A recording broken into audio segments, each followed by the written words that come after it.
Ce livre, Bédédicace, tout un art au seuil du 9e art, c'est effectivement mon actualité. Et je suis d'autant plus reconnaissant aux ADH qui nous donnent l'occasion de présenter aujourd'hui qu'il n'est pas exclusivement consacré à Hergé. C'est un ouvrage sur les dédicaces de bande dessinée en général, mais comme l'image de couverture l'indique, évidemment, l'auteur qui nous rassemble, qui nous réunit aujourd'hui, y occupe une place substantielle. Et cette photo a été prise en 1975, la semaine du début de Tintin et les Picaros dans le journal Tintin. Alors notre président m'a demandé de répondre librement, en quelques minutes, aux questions qu'il ne me poserait pas. Donc je vais faire à la fois l'intervieweur et l'interviewé, mais évidemment qu'il est possible d'intervenir si je m'égare, si je m'attarde un petit peu trop. Voilà, n'hésite pas. Alors la première question qu'il ne me pose donc pas, c'est d'où vient ce projet de livre. Eh bien, tout a commencé... J'allais le dire. Voilà, alors venons-y. Tout a commencé en 2015, donc il y a à peu près 3 ans, à la faveur d'une exposition, et là je vais changer le... Je vais prendre la télécommande. Voilà, une exposition organisée par l'association Alpart pour fêter ses 10 ans. Et on voulait parler d'Hergé, mais on voulait aussi un petit peu élargir au-delà pour intéresser d'autres gens. Et on avait décliné une série de projets, auxquels d'ailleurs avaient participé d'éminents ADH, Marc Dessy, Steve Ferrière, Bertrand Neumann, Nat Neujean notamment. Et on avait complété ça avec un projet d'expo qui consistait à... une sorte de rétrospective de l'histoire de la bande dessinée à travers des dédicaces, à travers des dessins originaux d'albums dédicacés, voilà, d'Hergé à Zepp, en passant par Franquin, Uderzo, etc. Très bien, mais je ne pouvais pas m'empêcher d'avoir un petit malaise avec cette idée de montrer en public, bien encadré, bien éclairé, des dessins normalement confinés à l'intérieur d'un album, refermés à l'intérieur d'une bibliothèque, et qui signifiaient un lien personnel entre un auteur et un lecteur. Est-ce que ce n'était pas en quelque sorte contrevenir à l'idée même de la dédicace? Et il fallait un petit peu creuser tout ça. Alors on l'a fait dans un petit texte introductif, de l'exposition, et j'ai pu poursuivre cette réflexion à l'occasion d'une conférence que j'ai dû donner un peu au pied levé pour finir l'exposition. On avait un autre intervenant prévu et impossible de le contacter. Au dernier moment, voilà, plus d'adresse, plus il était parti à la retraite, impossible de le recontacter, et donc j'ai dû un petit peu improviser et j'ai proposé cette conférence qui donne en quelque sorte le canevas du futur livre. Et à l'issue de cette conférence, un ami dessinateur, Mibé, dessinateur vaudois, m'a dit, mais moi je dédicace souvent mes dessins, mais je ne pensais pas qu'il pouvait y avoir tout ça là derrière. Alors c'est ce qui m'a motivé à poursuivre et à faire de cette expo et de cette conférence un livre à la demande de Francis-Antoine Nicky, qui était mon prédécesseur à la présidence d'Alpart et qui maintenant est devenu éditeur. Donc l'intuition qu'il y avait là derrière, c'est que derrière le geste assez banal, assez connu de la dédicace, il y avait toute une série de choses, une série d'ambiguïtés. La dédicace, elle est soit adulée par les fans, ou soit dénoncée par certains dessinateurs comme une aliénation de leur travail. Elle est soit sacralisée, comme un dessin original qui revitaliserait une esthétique du jaillissement, de la spontanéité, etc. Ou alors elle est vilipendée comme un à-côté, parfois raté d'ailleurs, de l'œuvre. Elle témoigne soit de la générosité désintéressée d'un artiste, puisque l'artiste fait don de sa dédicace, ou au contraire, elle incarne la vénalité de l'échange marchand, car elle est liée à la vente des albums. Donc c'est ce statut un peu incertain de la dédicace que j'ai voulu exprimer à travers le titre choisi, Bédédicace, tout un art au seuil du 9e art, le mot seuil renvoyant évidemment à la localisation de la dédicace, à l'entrée d'un album, donc ni tout à fait dedans, ni tout à fait dehors, mais aussi à son statut, un petit peu, lui aussi, en marge par rapport à l'art aujourd'hui reconnu, qu'est la bande dessinée. Donc voilà, un objet ambigu exprimé par ce mot seuil. Et l'hypothèse centrale que j'essaie de développer dans le livre, c'est que si la dédicace est aussi ambiguë, c'est parce qu'elle enregistre, un peu comme un sismographe, ou alors elle révèle, un peu comme un négatif photographique, toutes les aspérités, en tout cas une partie d'entre elles, du monde de la BD, voilà, que ce soit aujourd'hui ou hier. Je prends quelques-unes, la reconnaissance longtemps problématique du statut d'auteur de bande dessinée. Pour dédicacer, il faut être reconnu comme auteur. on verra tout à l'heure à travers un exemple, l'histoire de l'album comme support privilégié de la bande dessinée, la passion des collectionneurs, évidemment, il y en a beaucoup parmi nous, et l'émergence des festivals, etc., etc. Et on a vu encore il y a quelques semaines à Angoulême que ce sujet est d'actualité, puisque la dédicace était au centre des discussions concernant le sujet délicat et douloureux de la rémunération et de la précarité des auteurs, et notamment la question de la rémunération des dédicaces en situation de festival. Voilà, je vous montre un dessin de presse réalisé à cette occasion.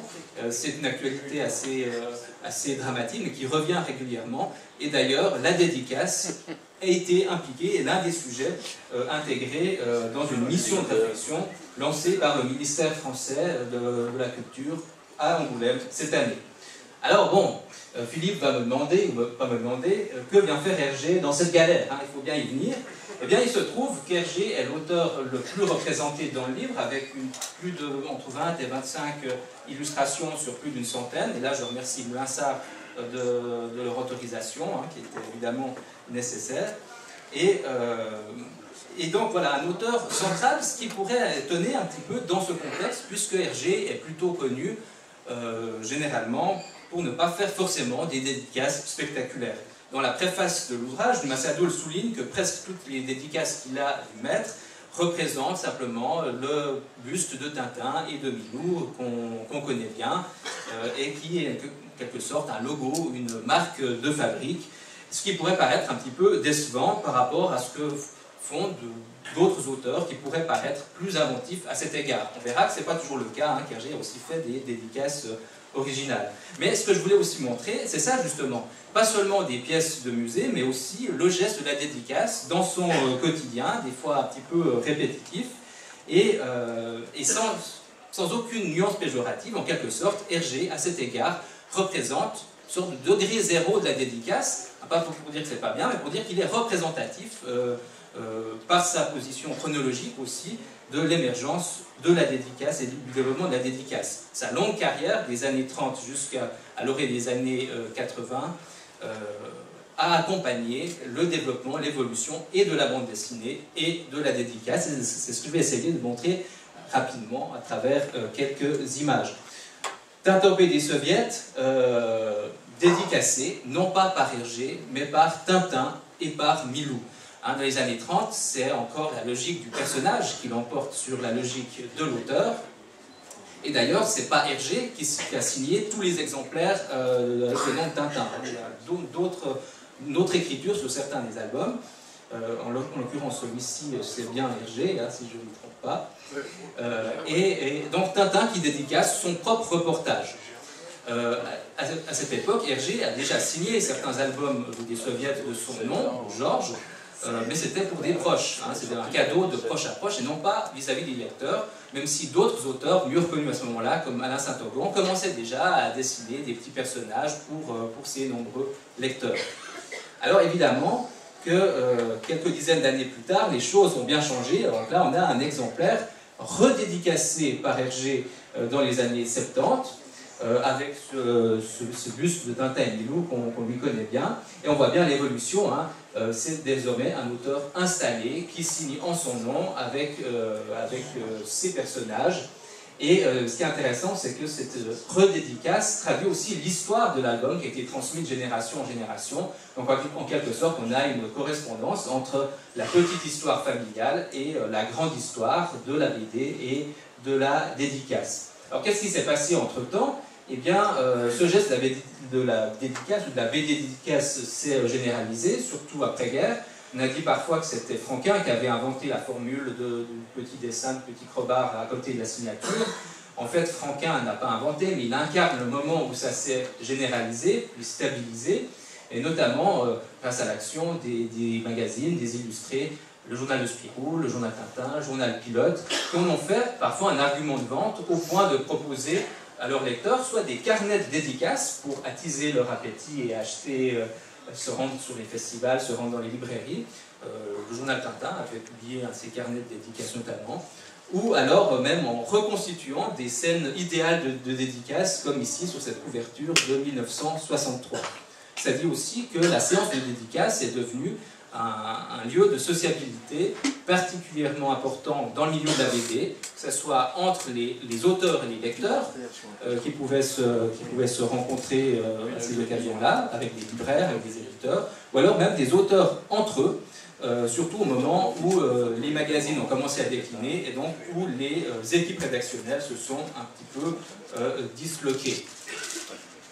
Alors, comme je l'ai dit, la dédicace, c'est intéressant parce que ça incarne le rapport entre un auteur et son œuvre, et en particulier sa façon de reprendre possession de son œuvre par sa signature, par son dessin manuscrit.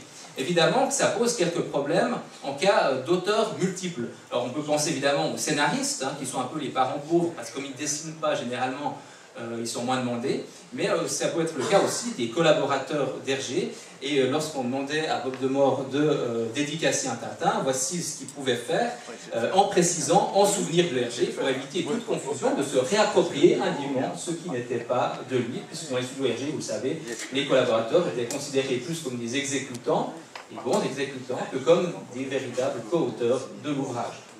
Alors cette histoire de réappropriation de sa création par l'auteur, évidemment, elle devient problématique dans le cas de pirates. Lorsqu'on soumet à Hergé un pirate à dédicacer, il hésite un petit peu. Évidemment qu'il désapprouve le principe des éditions pirates, mais par amitié, il accepte quand même en indiquant une petite note humoristique, amitié, qui le pousse à malgré tout dédicacer cet album pirate. Note de l'éditeur Splendeur Belge. Alors là, c'est toute l'ironie d'Hergé qu'on retrouve ici. Comme je disais tout à l'heure, Hergé a aussi fait des dédicaces plus élaborées, personnalisées. J'aurais pu vous en montrer beaucoup. J'aime particulièrement celles qui concernent la Suisse, les albums qu'il a dédicacés à ses amis suisses Charlie et Lynn Fornara. Plusieurs ont été reproduites par Philippe dans sa chronologie d'une œuvre. J'ai choisi ici ce dessin parce que c'est l'une des dernières dédicaces connues d'Hergé. Je vous ai montré une des premières avec un torpille soviétique tout à l'heure.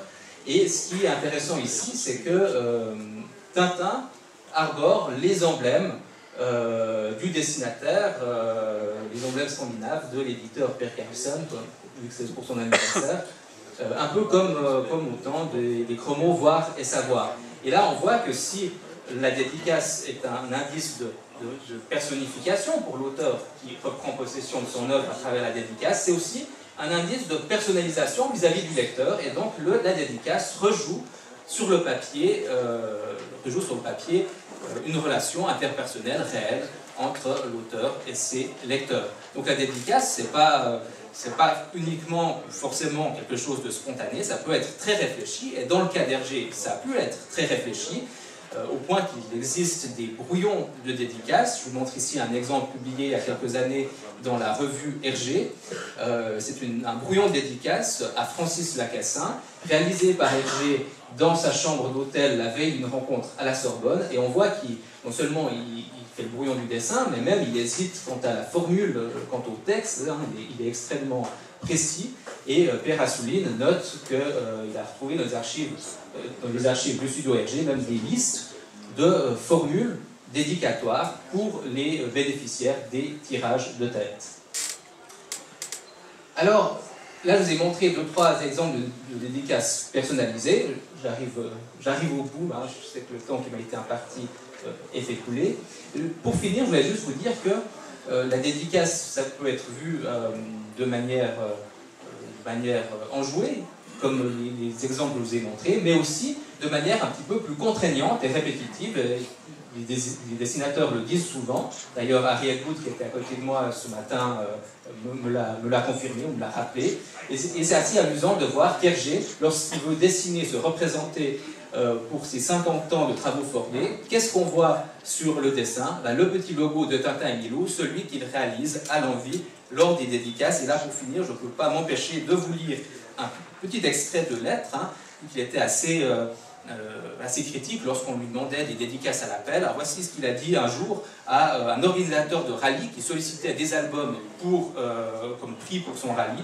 « Cher monsieur, je ne refuse jamais une dédicace. » Et ça, il y a beaucoup de témoignages allant dans ce sens. « Je ne refuse jamais une dédicace, mais lorsqu'on m'en commande en vrac et qu'on me dit à peu de choses près, vous m'en mettrez. Non, tu m'en mettras 2 douzaines, ceci pour les distribuer à des inconnus rallymen de surcroît. » Alors le cave se rebiffe.